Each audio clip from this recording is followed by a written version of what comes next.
Welcome back to Evolving with Amy, a place for growth, self-discovery, and becoming the best version of yourself. Today, we're going to talk about something that we all go through, but we don't all know how to navigate, which is letting go. Whether it's people, habits, mindsets, spaces, or even old version of ourselves, releasing what no longer serves you, it's hard. It's hard, but it's also necessary in order for us to go into the next level that we're meant to go to. Unless we're willing to let go and heal everything that has happened in our past, we're still going to be carrying that backpack full of resentment, full of anger, full of hurt, which is going to slow us down and take us longer to get to the next level. Today, we're going to talk about letting go and healing. I know firsthand how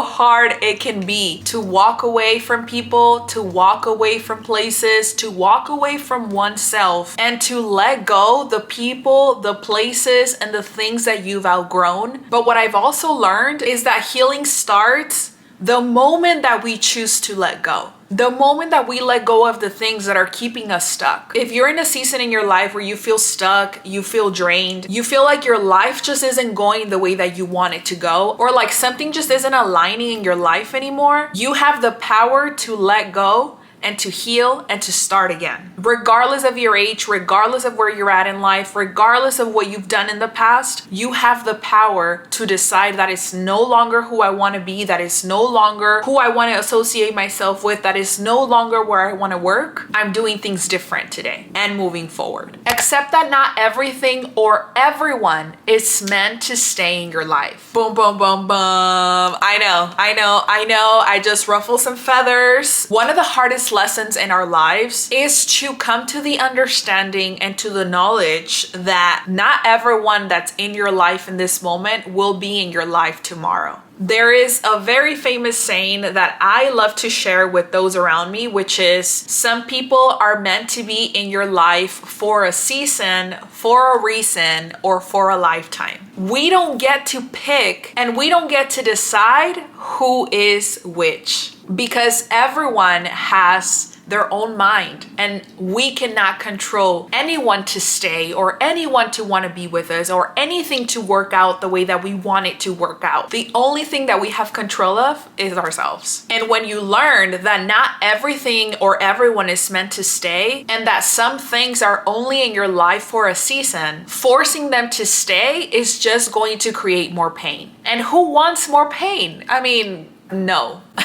Absolutely not. We were brought into this world to live freely, to have free will, to follow our hearts and to follow our desires, the pureness of those desires that we have, and to live soft lives. We weren't brought into this world so that we can fight through everything and so that we can hold on tightly onto everything and to not release. When we're living in a state of tightness, we are tense. We are holding on. We think we're in control. Yet, even in that anxiety, we're still not in any control of anyone else. So something that has helped me is to turn my thinking and my perspective, why is this happening to me, into what is this trying to teach me? What am I supposed to learn from what is happening right now? What did I learn through this relationship? What did I learn at this job? What did I learn in this household? What did I learn? Because there was some teachings, there were some lessons for sure. But instead of why is this happening to me, what can I learn from this? What is this teaching me? Look at what this chapter of your life has given you instead of what it has taken from you. It's so easy, especially when we're right in the mud, especially when things are so hot and happening in the moment, to think about what was taken from us,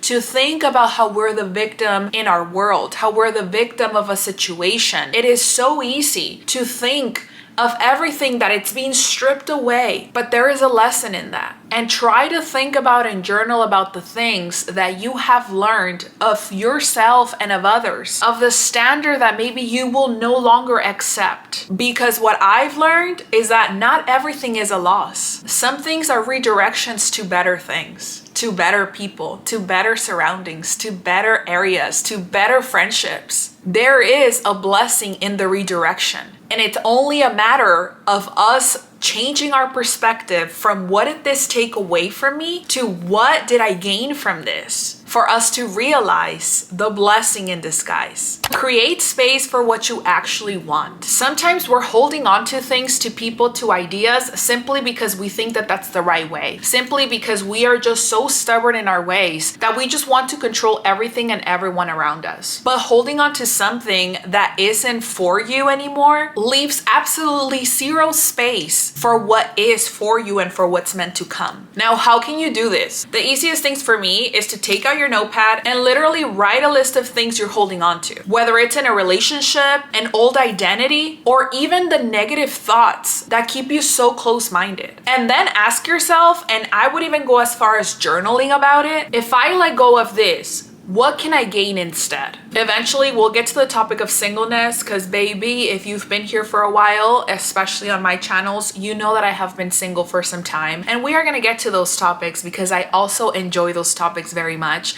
And there is so much that I've learned from that. And if you would have asked me if I would be the person that I am today, if I would have stayed in situations or if I would have stayed or waited with other people, I would have told you that I wouldn't be who I am right now. And it's true.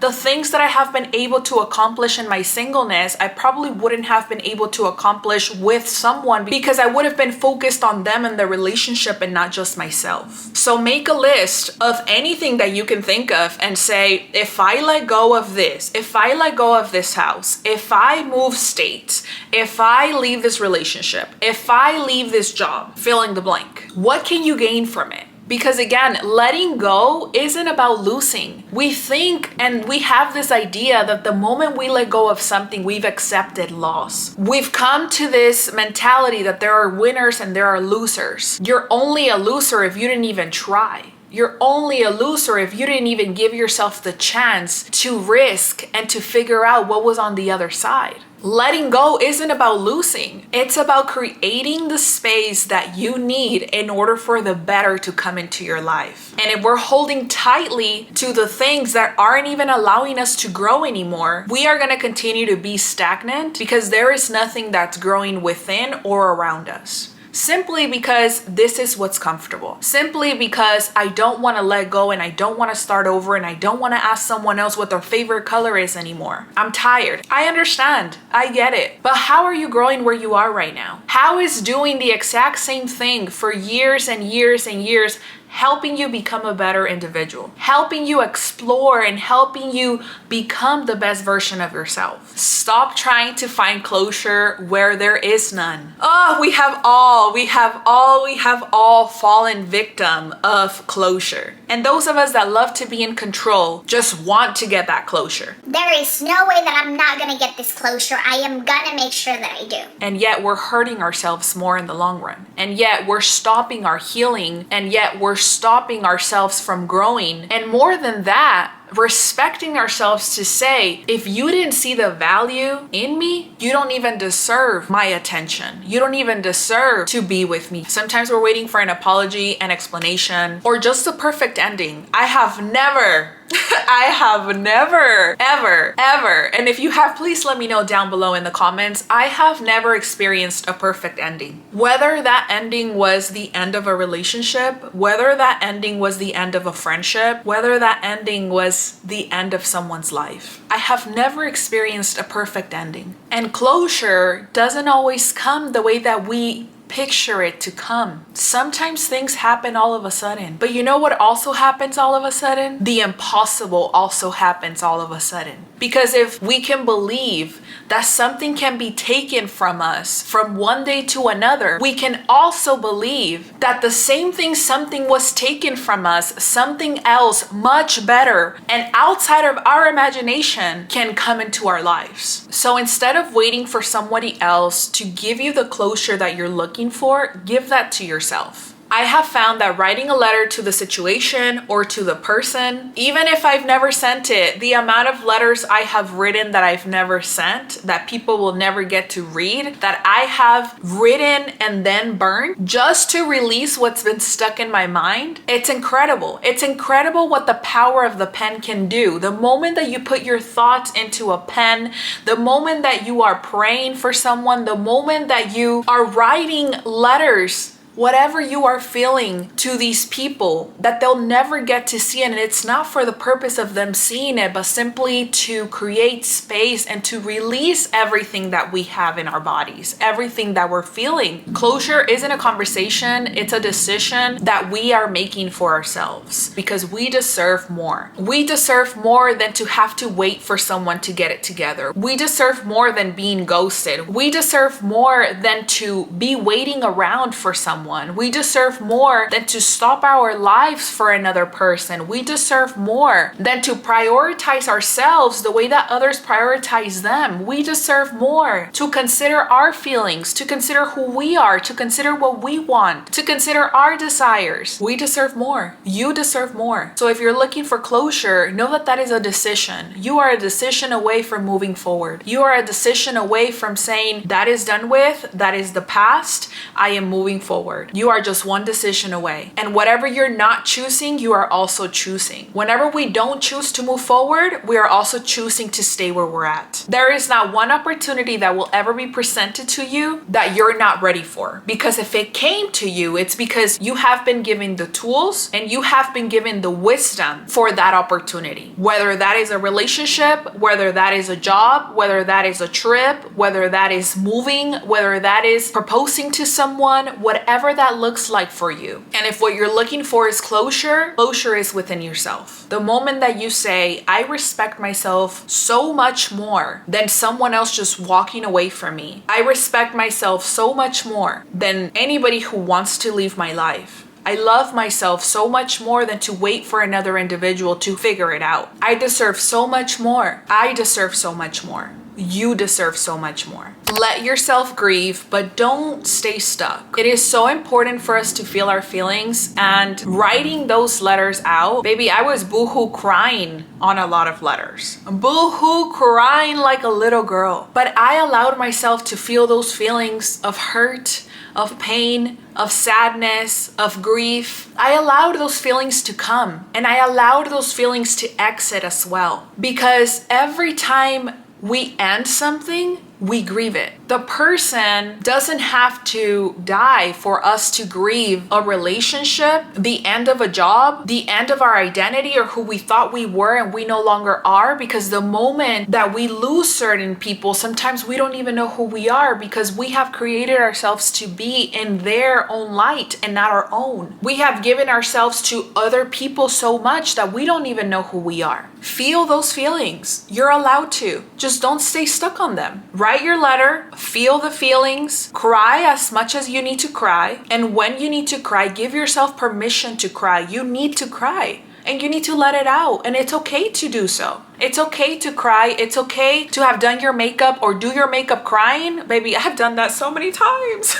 We're in this together. There is not one thing that you are feeling in this moment or that you have been through that nobody else has been through. And that doesn't mean that we take away from what you're feeling right now. We don't. You still feel your feelings. And if you're upset at that person, you still let them know on that letter that you're upset at them, that you're angry. Because why didn't you fight harder? Because why didn't you take care of yourself more? Because why weren't you around? Because why did you leave? I get it. And why didn't you give me a raise? And why weren't you a good friend? Why? Why wouldn't you give what you want others to give to you? There's so many things to grieve and there's so many things that we need to heal from. But instead of staying stuck in that anger, which a lot of us do, and then we just become vindictive towards those people, let it go. Release that and free yourself from that resentment. Don't stay stuck on it and keep moving forward. Give yourself permission to be sad, angry, frustrated, but also set a boundary for yourself. You can journal, you can talk to a friend, or you can even just go outside on a walk to process your emotions, whatever feels right for you. But set the boundary for yourself that you are not going to do this every single day. And you are not going to allow yourself to not be the best version of yourself that you can be simply because somebody walked away.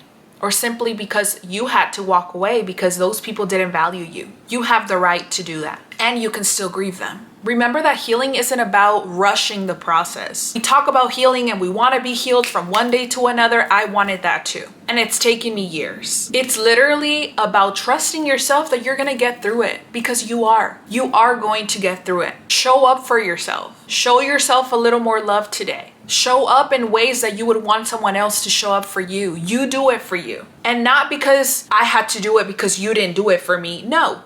Do it for you because you love you. Do it for you because you respect you. Do it for you because you want to heal. And then focus on becoming the person that you are meant to be. It is easier to look forward than to be looking back. There's absolutely nothing we can do about yesterday and about the past. There's absolutely nothing that we can change. We can be sorry, we can be stuck, sad, we can feel so many ways, but there's absolutely nothing you can change about what happened yesterday. You can only do something different from today moving forward. Start asking yourself, what would the healed version of me do? And literally act accordingly. I have written the person that I wanted to become and the adjectives of what described her, and I have literally become her. And so every time you become the best version or the version that you look forward to being, you start to act like it, you start to see yourself as such, and then you become it, which is such a beautiful progression and thing to see and witness for yourself. Because I can look back at who I used to be, how I used to think, how I used to speak, how I used to carry myself, and instead of talking down on past Amy, I look back at her and I am so proud for all the work that she has done to be who she is today. So what would the healed version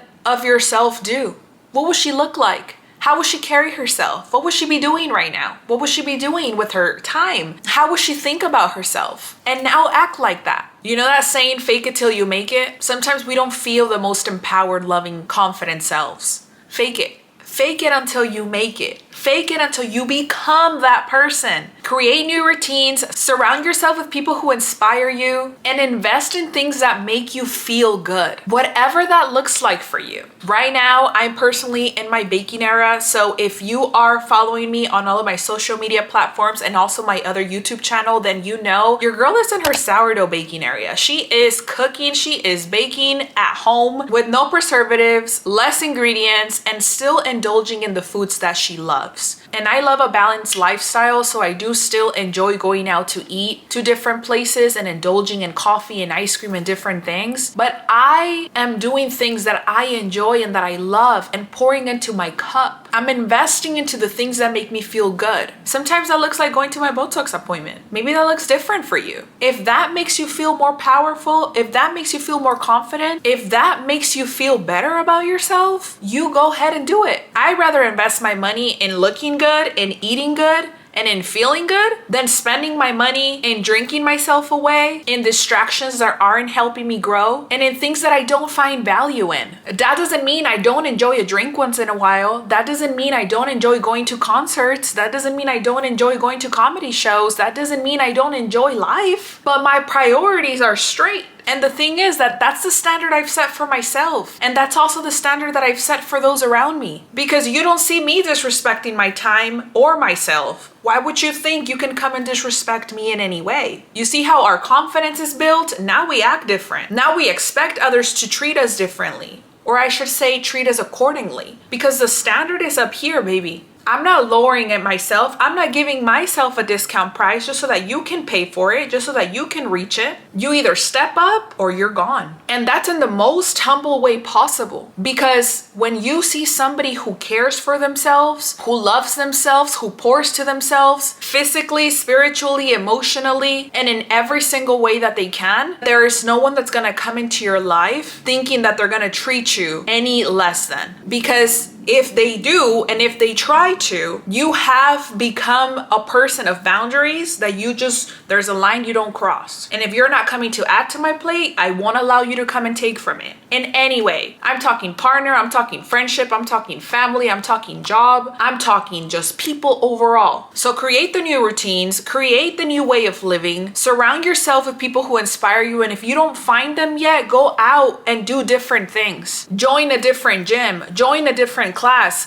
Go out to walks to the park. Go to the beach if you have a beach near you. I took a sushi class not too long ago. Go take a class somewhere. Learn something new. Go have fun. You're gonna meet new people. And eventually, people will gravitate and vice versa. And the people who aren't meant to be in your life will just fall off. And you won't even have to heal from them. You won't even have to try to hold on to them, because you will get to a point where you understand that, well, you were just here for a season.